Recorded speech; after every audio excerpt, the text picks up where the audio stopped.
we are starting with a new series and we are starting a new subject which is fluid mechanics. We are not stopping linear programming. It will be on every Tuesday. You will get a new video on linear programming and we will start with the application of linear programming, that is transportation model, and on every Friday we will come with a new topic on fluid mechanics. So let's start with the first topic of fluid mechanics.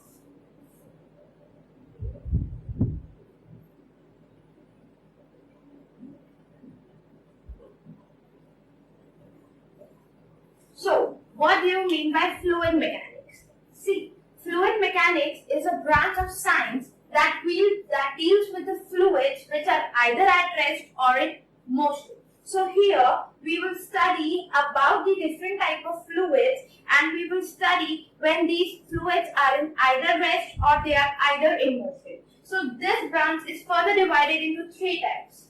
That is statics. Another one is kinematics and the last one is dynamics. Now, these three are the different branches of fluid mechanics, or we can say that these are the three different topics that a fluid mechanics is divided into. So the first part is the fluid statics. So what does fluid statics mean? See, whenever we study about the fluid which is at rest or which is at stationary, we say that it is the branch under fluid statics. So fluid statics includes fluids under rest. Okay, now the second part is fluid kinematics. So this includes the study of fluid in which we do not consider the force, or it is the study of fluids which are independent of the action of force. So here we talk about the fluids which are in motion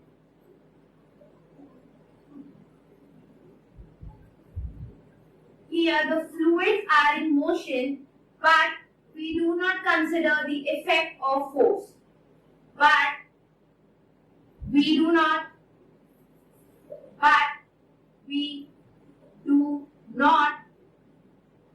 consider the effect of force. And the last type is the fluid dynamics. So it is that branch of fluid mechanics that study the fluids which are in motion, and here we consider the effect of force also, that whichever force is acting on the fluid. So in this, the fluid is in motion and we consider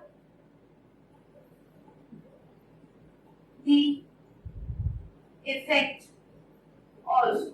So these are the three branches of fluid mechanics, that is fluid statics, fluid kinematics and fluid dynamics. In fluid statics, we consider the forces which are at rest.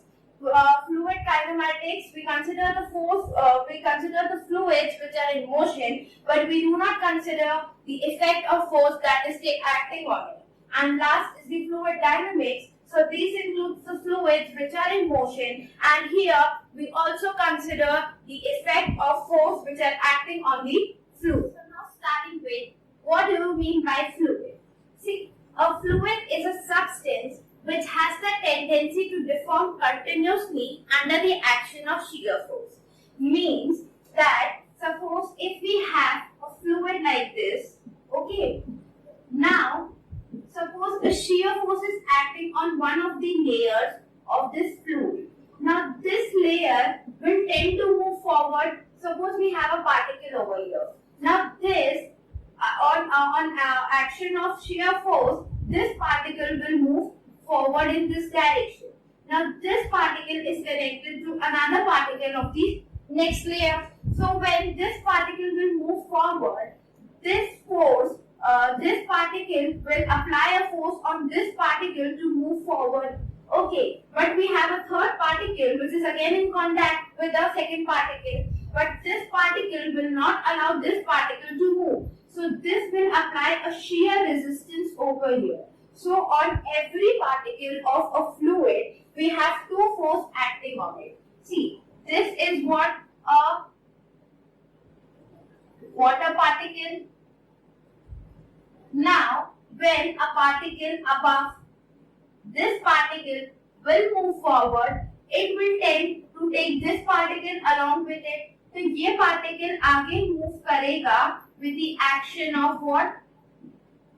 Shear force. Shear force की वजह से ये particle आगे move करने की कोशिश करेगा, but एक पार्टिकल जो इसके नीचे है वो तो पीछे रहेगा इस पार्टिकल के, और वो इस पे एक shear resistance लगाएगा और इस पार्टिकल को रोकने की कोशिश करेगा. सो एक पार्टिकल में दो टाइप की फोर्सेस एक्ट करती है.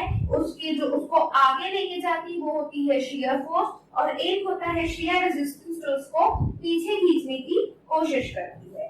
तो जब ये पार्टिकल आगे मूव करेगा तो ये पार्टिकल कंटिन्यूअसली टाइम के साथ आगे मूव करता जाएगा.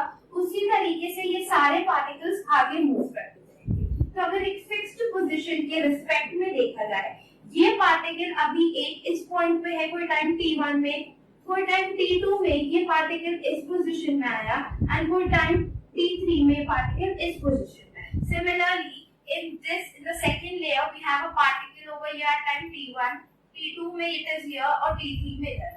वैसे similarly in different layers we'll get the particles. Now when we see that ये particle जो t1 की position है, जब वो different layers से pass होके जाएगा, suppose ये t1 time पे अपन को ये slope देता है. Similarly t2 के लिए we'll get the another slope, and similarly for t3 we'll get the another slope. तो इसमें टाइम t1 के हिसाब से ये पार्टिकल्स की मूवमेंट जो हो रही है वो वेरी कर रही है टाइम के साथ. दिस मींस दिस ये जो थीटा है, ये जो स्लोप हो रहा है वो टाइम के साथ वेरी करता है. सो इन फ्लूइड मैकेनिक्स एक इंपॉर्टेंट टर्मिनोलॉजी अपन को समझनी पड़ती है, that is change of slope with respect to time. ये एक इंपॉर्टेंट कॉन्सेप्ट है अपना फ्लूइड मैकेनिक्स में, और अपन को इस चीज को बहुत अच्छे से ध्यान रखना पड़ता है, क्योंकि फ्लूइड मैकेनिक्स में जो अपना डिफॉर्मेशन होता है वो टाइम के साथ बदलता है. अगर यही चीज अपन सॉलिड में देखें, अगर ये कोई सॉलिड पार्टिकल है, अगर यहाँ से मैंने shear force अप्लाई की तो टाइम के साथ इसका जो वेरिएशन होगा वो कुछ इस तरीके से होगा, और ये होगा इसका डिफॉर्मेशन. बट ये जो डिफॉर्मेशन होगा टाइम के साथ वो हमेशा कांस्टेंट रहेगा until and unless जो shear force अप्लाइड है वो सेम होगी. अगर मैग्नीट्यूड ऑफ shear force बदलेगा तो शायद डिफॉर्मेशन बदल सकता है, बट जब तक shear force कांस्टेंट रहेगी तब तक जो डिफॉर्मेशन होगा टाइम के साथ वो भी कांस्टेंट रहेगा. But in case of fluid जब अपनी shear force कांस्टेंट रहेगी भी, तब भी टाइम के साथ अपना जो डिफॉर्मेशन होगा वो चेंज होगा, क्योंकि फ्लूइड में जो पार्टिकल्स होते हैं वो टाइम के साथ मूव करते हैं. इस वजह से इसमें अपन को रेट ऑफ डिफॉर्मेशन का एक इंपॉर्टेंट कॉन्सेप्ट डेवलप होता है जिसको अपन को समझना पड़ता है. एंड जो सेकंड चीज है, that is on the application of force, the particles will shift from their original position to a new position, but on the removal of force the particle does not come back to its original position. तो fluid mechanics में एक दूसरा concept जो आता है कि जब मैंने इस पे फोर्स लगाई shear force, ये पार्टिकल अपनी पोजीशन 1 से लेके 2 में आ गया, बट जब मैं फोर्स रिमूव करूंगी पार्टिकल अपनी 2 पोजीशन से 1 पे नहीं आएगा कभी. So this is another important concept in fluid mechanics. But यही चीज अगर सॉलिड में बात करी जाए, अगर मैंने ये shear force को रिमूव कर दिया तो ये जो पार्टिकल होगा वो अपनी ओरिजिनल पोजीशन में वापस आ जाएगा. मतलब इस केस में जो डिफॉर्मेशन होगा that can come back to its original position after the removal of force, but in fluid mechanics we cannot get the original position of an object after the removal of the force. Now, next चीज जो अपन को ध्यान रखनी है is that, देखो ये जो fluid mechanics है अपने सारी चीजें दो हिस्सों में डिवाइड है. एक होता है सॉलिड और दूसरा होता है फ्लूइड्स. अब ये जो फ्लूइड्स होता है ये इंक्लूड करता है लिक्विड्स को भी और ये इंक्लूड करता है गैसेस को भी। Okay, so when we use a term fluid ये दोनों कैटेगरीज को इन्वॉल्व करेगा, that is liquid also and gases also. और सॉलिड एक नेक्स्ट लेवल अलग ही कैटेगरी है। तो यहाँ पे अपने सॉलिड और फ्लूइड्स के बीच का जो डिफरेंस होता है और इनकी स्टडी क्यों डिफरेंट होती है, अपन क्यों उसको सेम कॉन्सेप्ट में नहीं पढ़ सकते हैं, उसकी रीजन ये है। नंबर 1 क्या है कि जो फोर्स एक्ट होती है उसके रिमूवल पे we can not get the original object itself. And number 2 is that time के साथ जो पोजीशन होगी पार्टिकल्स की वो चेंज होती है, मतलब इसमें रेट ऑफ डिफॉर्मेशन का एक कॉन्सेप्ट डेवलप होता है। Now next is what fluid static. Now see if any fluid is stationary, suppose ये फ्लूइड है और ये फ्लूइड जो है वो स्टेशनरी है, दैट इज नॉट मूविंग और not flow. Okay, this fluid is stationary. तो अब इस केस में इस फ्लूइड का एक फ्री सरफेस डेवलप होगा। फ्री सरफेस क्या होता है, देखो क्या होता है जब अपनी फ्लूइड है स्टेशनरी है तो उसके ऊपर एक सरफेस डेवलप होगा जहां पे अपनी शियर फोर्स जो होगी वो 0 होगी, क्योंकि सिंस वो फ्लो नहीं कर रही है तो इधर अपनी शियर फोर्स 0 हो जाएगी और ये जो सरफेस होगा वो फ्री सरफेस होगा। तो इस फ्री सरफेस को एक ट्रायंगल और 2 लाइंस के साथ रिप्रेजेंट करते हैं, जहां पे अपन को ऐसा सिंबल मिलता है। इसका मतलब ये होता है कि ये जो फ्लूइड है अपनी वो स्टेशनरी है और इसके ऊपर जो शियर फोर्स लग रही है वो 0 है, बट एटमॉस्फेयर तो होगा। इस एटमॉस्फेयर का एटमॉस्फेरिक प्रेशर जो होगा वो इस फ्लूइड पे जरूर एक्ट करेगा। तो इस केस में जो शियर फोर्स होगी या जो टैंजेंशियल फोर्स इधर अपनी एक्ट करती है वो तो 0 होगी, बट यहाँ पे अपनी नॉर्मल फोर्स जो होगी that is not equal to 0. So when any fluid is at static or it is stationary, then जो normal force होगी या atmospheric force will only act on the fluid, and in this case the value of shear force will always be equal to 0. So for any static fluid we have the value of shear force equal to 0. Now here we have studied that what is fluid and everything. Now we will move on to the properties of the fluid. So we have different properties for fluid and every fluid has a different set of properties. So you can distinguish every fluid on the basis of their properties. Now these properties are constant for a given set of fluid. Suppose we have water, so the properties of the water will remain constant. Only its effects can be changed with respect to temperature or with respect to pressure. Okay, otherwise the basic properties of all the fluids will remain constant. So starting with the first property, that is density.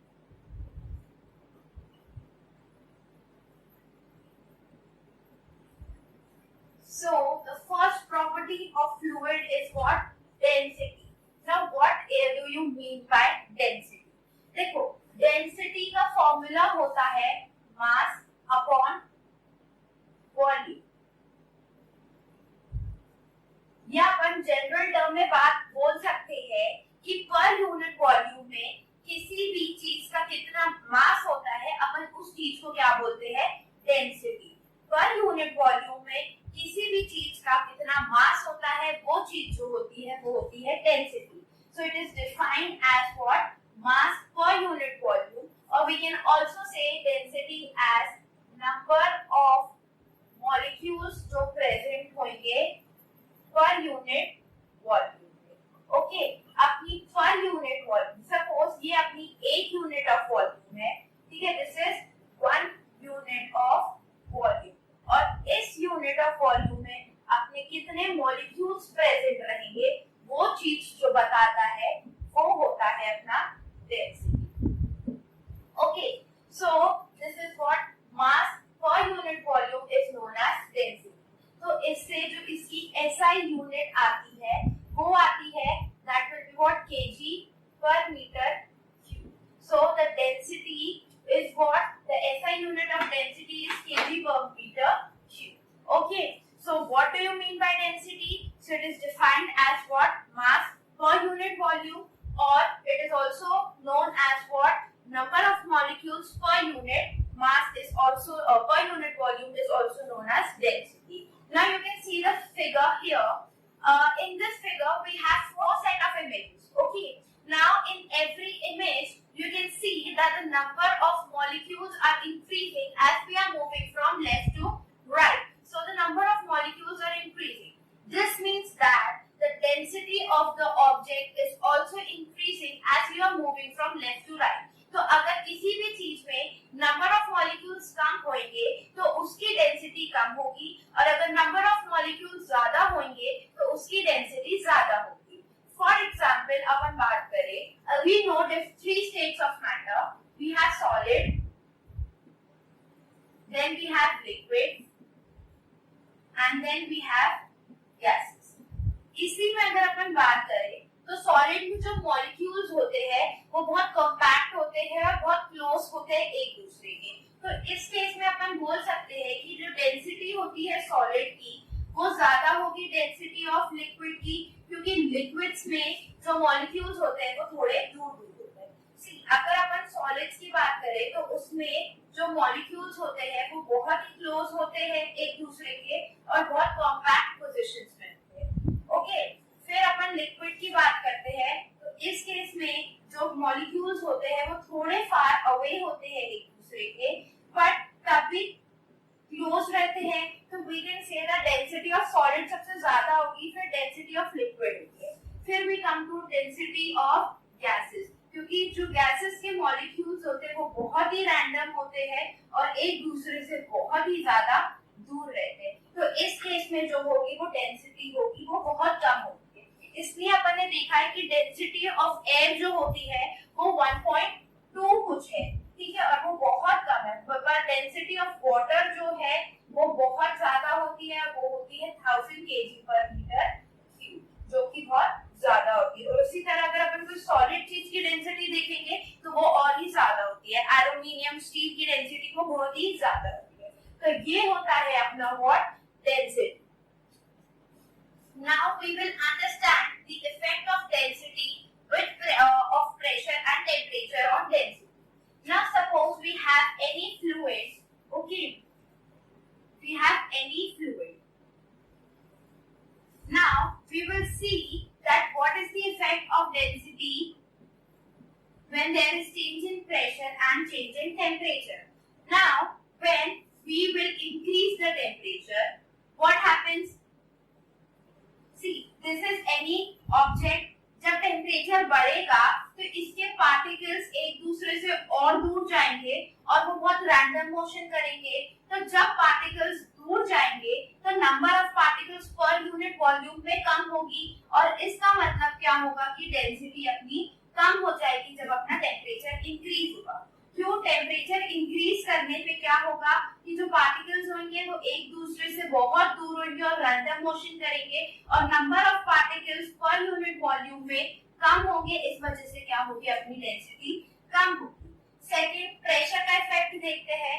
जब pressure को अपन increase करेंगे तो per unit volume में particles बढ़ेंगे. Suppose यहाँ पे अपने particles है, अब अपन ने यहाँ पे प्रेशर दिया तो ये चीज यहाँ पे आ जाएगी और यहाँ पे अपने नंबर ऑफ पार्टिकल्स इंक्रीज हो जाएंगे. इसका मतलब पर यूनिट वॉल्यूम में अपने पार्टिकल इंक्रीज हो रहे हैं और इस वजह से क्या होगा? अपनी डेंसिटी जो होगी इंक्रीज होगी. So with the increase in temperature, our density decreases, and with the increase in pressure, our density also increases. So ये था effect of temperature and pressure on density. Then moving on to the next property, that is specific weight. Now, what is this specific weight? Now see, the formula for specific weight is weight this is per unit में कितना wait होगा किसी की body का, वो चीज होती है उसकी specific weight. Now weight can be written as what, mass into gravity. Okay, and this is body. Now we know that m upon v is also known as density, and this will be what, rho into. So we can write as that a specific weight is equal to what, rho into density. So the SI unit for this specific weight will be what, this will be Newton. Okay, for weight it is Newton and for volume it is meter cube. So this will be Newton per meter cube will be the SI unit for specific weight. Now अभी specific weight अपन को क्या बताना है? See, अगर ये अपना कोई object है और इसमें फ्लूइड फिल्ड सपोज, ठीक है, तो इस फ्लूइड का कुछ तो वेट होगा. ओके, इस फ्लूइड का कुछ तो वेट होगा. तो ये जो वेट फोर्स एक्सर्ट करेगा ग्रेविटी की वजह से, उस चीज को अपन क्या बोलते हैं, स्पेसिफिक वेट. तो क्या होता है स्पेसिफिक, जो फोर्स होती है, जो कि ये वेट जो फोर्स एक्सर्ट करेगा ग्रेविटी की वजह से, वो जो फोर्स होती है उस चीज को अपन क्या बोलते हैं, स्पेसिफिक वेट. ठीक है, और इसकी एसआई यूनिट क्या होती है, न्यूटन पर मीटर क्यूब. ओके, तो देखा जाए तो ये जो स्पेसिफिक वेट है ये दो क्वांटिटी पे डिपेंड करता है. एक है डेंसिटी और एक है अपना ग्रेविटी.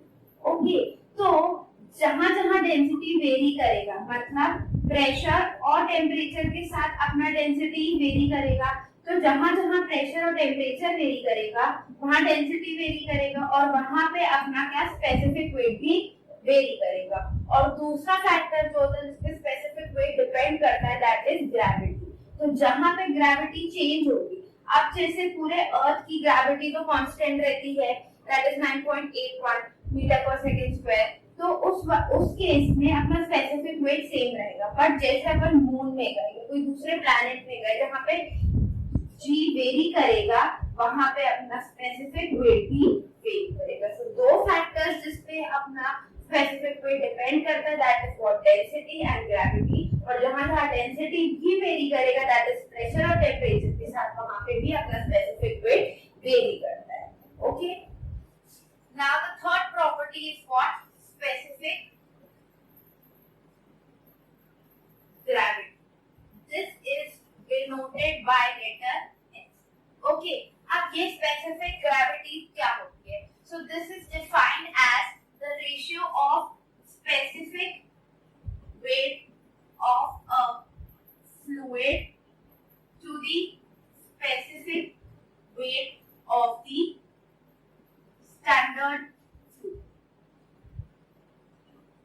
ठीक है, तो ये जो होता है ये रेशियो बताता है अपन को specific weight of a fluid का to the specific weight of the standard fluid. और we can also say this as what, density of fluid upon density of standard fluid. See, क्योंकि ये जो होगा that will be what, density of fluid into g upon density of standard fluid into g. So this Gg will get cancelled. So we can also write it as what, density of fluid upon density of standard fluid. अब ये standard fluid क्या होती है? See, standard fluid for liquids is water, and for gases the standard fluid is air. Okay, so अपन को इसको divide करना है with respect to the standard. अब अपन को स्पेसिफिक ग्रेविटी बताती है, ये अपन को ये चीज बताती है कि कौन सी फ्लूइड अपनी स्टैंडर्ड फ्लूइड से हैवी है या कौन सी फ्लूइड अपनी स्टैंडर्ड फ्लूइड से लाइट है.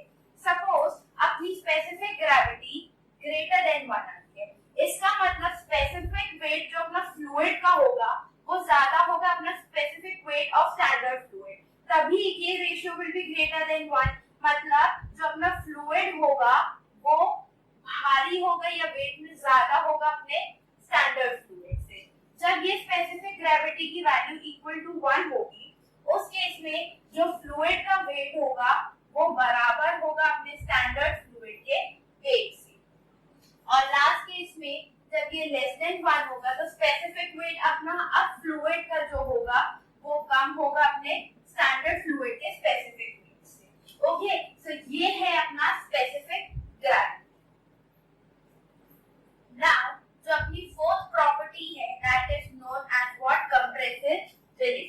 सो the fourth property is known as compressibility. Okay. So here इस इमेज में अपन देख सकते हैं कि जब अपन फोर्स नीचे की तरफ लगाएंगे तो क्या होगा कि अपना जो वॉल्यूम होगी वो कम होगी और जो मॉलिक्यूल्स होंगे पर यूनिट वॉल्यूम में वो इंक्रीज होंगे। उस वजह से अपन बोल सकते हैं कि अपनी डेंसिटी जो होगी वो इंक्रीज होगी। वेयरएज जो थर्ड इमेज है अपनी, उस केस में अपन फोर्स ऊपर तरफ लगा रहे हैं, मतलब पिस्टन ऊपर तरफ जाएगा तो क्या होगा कि जो वॉल्यूम होगी वो एक्सपैंड होगी। अगर वो एक्सपैंड होगी तो number of molecules per unit volume में डिक्रीज होगी और उस वजह से क्या होगा, अपनी डेंसिटी जो होगी वो भी डिक्रीज होगी। तो जब अपनी डेंसिटी का वेरिएशन होगा अपनी चेंज इन वॉल्यूम की वजह से, तो जब प्रेशर अप्लाई करेंगे और अपनी डेंसिटी या वॉल्यूम में चेंज होता है, so we can say that the fluid is compressible. Okay, so तो जब भी वॉल्यूम और डेंसिटी में चेंज आता है, जब भी प्रेशर इंक्रीज और डिक्रीज होए, so we can say that the fluid is compressible. अब फ्लूइड दो टाइप के होते हैं, पता है अपन को, एक होता है लिक्विड और एक होता है गैसेस। ओके, लिक्विड्स के केस में अपन देखेंगे कि प्रेशर इंक्रीज या डिक्रीज करने में वॉल्यूम में नेग्लिजिबल चेंज होता है और डेंसिटी में भी नेग्लिजिबल चेंज होता है। सो वी कैन से जो अपनी लिक्विड्स होती है वो इनकम्प्रेसिबल होती है। वेयरएज अगर गैसेस की केस में देखा जाए तो प्रेशर इंक्रीज या डिक्रीज करने पे वॉल्यूम में भी चेंज होता है और डेंसिटी में भी चेंज आता है। So we can say that जो अपनी गैसेस है वो अपने कंप्रेसिबल फ्लूइड है। ओके, सो जब भी अपनी वॉल्यूम या डेंसिटी में चेंज हाई प्रेशर को इंक्रीज या डिक्रीज करने पे वी कैन से दैट जो फ्लूइड है वो अपना कंप्रेसिबल होता है। Now this compressibility is what, it is inverse of, now this compressibility is what, inverse of bulk modulus of elasticity. आगे बल्क मॉडुलस होता क्या है? So this bulk modulus is equal to, ये रेशियो होता है अपना hydrostatic stress upon volumetric strain. ये जो कॉन्सेप्ट है ये अपना 100 में इंट्रोड्यूस्ड होता है। अपन ने उसमें एक हुक्स लॉ पढ़ा है दैट जो स्ट्रेस होता है वो डायरेक्टली प्रोपोर्शनल टू स्ट्रेन होता है। बट अगर कोई अपना 3D ऑब्जेक्ट होता है तो उस केस में सिर्फ सिंगल डायमेंशंस में चेंज नहीं होता, पूरी वॉल्यूम में चेंज होता है। तो उस केस में अपन बल्क मॉडुलस ऑफ इलास्टिसिटी की स्टडी करते हैं, which is what, hydrostatic stress upon volumetric strain. So ये जो k की वैल्यू होगी that will be delta p upon, देखो वॉल्यूमेट्रिक स्ट्रेन मतलब वॉल्यूम में कितना चेंज आया with respect to the original volume, so this will be what, delta v by v। Now ये जो वॉल्यूमेट्रिक स्ट्रेन होता है वो नेगेटिव होता है क्योंकि ऑन अप्लाइंग द फोर्स जो वॉल्यूम होती है, ओरिजिनल वॉल्यूम जो होती है वो फाइनल वॉल्यूम से ज्यादा होती है, क्योंकि ओरिजिनल वॉल्यूम इतनी होती है, जब अपन इसमें फोर्स लगाएंगे तो फाइनल वॉल्यूम जो होगी वो कम होगी अपने ओरिजिनल वॉल्यूम से। तो इस केस में अपन का जो डेल्टा v आता है वो नेगेटिव होता है। तो इस केस में ये जो वैल्यू होती है अपनी बल्क मॉडुलस ऑफ इलास्टिसिटी की, तो जब ये वैल्यू इधर सब्स्टिट्यूट करेंगे तो we will get what, compressibility as 1/k and k की वैल्यू इधर से कितनी आएगी, v dp upon minus dv। So this can be what, minus change in volume upon change in pressure into volume. Okay, now we can get this volumetric strain in other terms also. Now we know that density is what, mass upon volume. ठीक है, now this mass will remain constant क्योंकि ये closed system है। Okay, so mass will remain constant. That means what, density into volume is constant. अब अगर अपन इसका differentiation करें तो this will be what, first function into differentiation of second function plus second function into differentiation of first function will be constant का differentiation will be 0. तो अगर ये value इधर गई, so this will be what? dv by v will be equal to minus d rho by rho. So ये dv by v की value अपन इससे change कर सकते हैं and this value will be equal to what? d rho upon rho into v. Okay, so this is what the formula for compressibility or bulk modulus of elasticity. So we can write this as 1 upon k, which is equal to what? Minus dv upon dp into v, or it is equal to d rho upon rho dp. Okay, so this is known as compressibility. और ये क्या बताता है कि जब भी अपना pressure increase या डिक्रीज करने पर अगर फ्लूइड का वॉल्यूम या डेंसिटी चेंज होती है, तो वी कैन से दैट अपनी जो गिवन फ्लूइड होगा वो कंप्रेसिबल होगा. So the last property for today's session will be what? Vapour pressure. So the fifth property is what? Vapour pressure. Now in the following figure, you can see that the molecules are trying to escape from the liquid and moving to the air, and similarly the molecules from the air are trying to escape from there and they are entering into the liquid. So when any fluid is kept stationary, they try to attain an equilibrium position. Okay, so when the equilibrium is attained between liquid and the air, that is known as saturation condition. So under the saturation condition, the pressure exerted by the vapor on the liquid is known as what? Vapor pressure. Okay, so suppose this is what? A liquid. Okay, and this is closed condition. Okay, this is under closed condition. So the particles of this liquid will try to escape and move in the air. Okay, and similarly these molecules will try to come in the liquid side. So under saturation condition, that is when equilibrium is attained. Under saturation condition, that is when equilibrium is attained between the liquid and no more moving of particles is taking place, then the pressure exerted by the molecules that are present above the liquid and the pressure that is exerted by these molecules onto the liquid is known as what? Vapor pressure. Okay, so this is what the property of liquid, and this vapor pressure जो होता है वो directly proportional होता है किसके? Temperature के. जैसे जैसे टेम्परेचर बढ़ेगा उतने मॉलिक्यूल्स एस्केप होंगे एयर पे, ठीक है, और जैसे यहाँ पे नंबर ऑफ मॉलिक्यूल्स बढ़ेंगे उतना प्रेशर इंक्रीज होगा लिक्विड पे. तो जैसे जैसे टेम्परेचर बढ़ता है वैसे वैसे वेपर प्रेशर इंक्रीज होता है. So this is what the property of liquid, or it is the property of fluids. Now जितना ज्यादा volatile fluid होगा उतना ज्यादा उसका वेपर प्रेशर होगा. मतलब जितनी ज्यादा टेंडेंसी होगी उस फ्लूइड की पार्टिकल्स को एटमॉस्फेयर में भेजने की, उतना ज्यादा उस फ्लूइड का वेपर प्रेशर होगा. इस वजह से अपन मर्क्यूरी को मैनोमेट्रिक फ्लूइड लेते हैं, क्योंकि उस केस में जो वेपर प्रेशर होता है मर्क्यूरी का वो मिनिमम होता है, और सिंस वो लीस्ट वेपर प्रेशर देता है, इस वजह से जब मैनोमेट्रिक के मेथड से अपन प्रेशर कैलकुलेट करते हैं तो वेपर प्रेशर उसमें नेग्लिजिबल होता है. इस वजह से we use mercury as a manometric fluid. Okay, so this was the last property for today, and we will continue the next property, next set of properties in the next video. So do like, share and subscribe.